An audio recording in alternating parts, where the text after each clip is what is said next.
war is out of the shadows. On April 13th, with Operation True Promise, Iran launched hundreds of missiles and drones at Israel in its first direct attack on Israeli territory.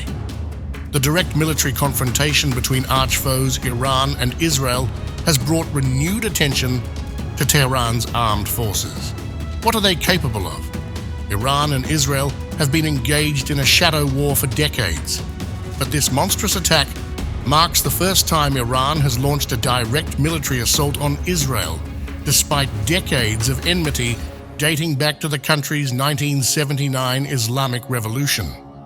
An Israel-Iran war would put many of the countries in the region in a difficult position. Hitting only a few military targets may have allowed Iran to feel it has made its point without plunging the entire region into war.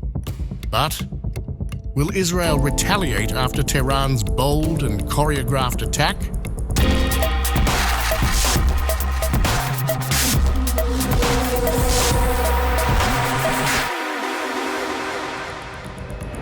Iran has launched a direct attack from Iranian soil towards the state of Israel. We are closely monitoring Iranian killer drones that are en route to Israel sent by Iran. This is a severe and dangerous escalation. Hours before Iran swarmed uncrewed aerial vehicles and missiles, Lebanon, Iraq, Jordan, and Israel closed its airspace. Several leading airlines cancelled flights to Iran and restricted use of Israeli and Iranian airspace. Jordan and Lebanon have previously reported large-scale GPS interference over their respective territories, and Iraq closed its airspace due to operational reasons. Right before the ghastly attack, Iran banned all VFR operations in its airspace.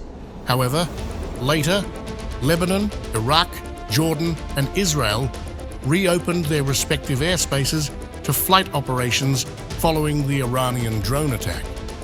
Now, what these prickly rivals will decide the next step is now resting in their own hands.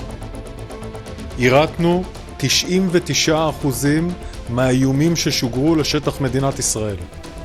זהו הישג אסטרטגי משמעותי מאוד. In the nervous hours, April 13's attack will not be the end. While some celebrated the news, other Iranians worried about whether this would lead to a regional war. Few Iranians even lined up at gas stations to fill up their cars, and in some instances, hitting up quickie marts. Now, Benjamin Netanyahu's next moves will probably hinge on how damaging the assault proves to be.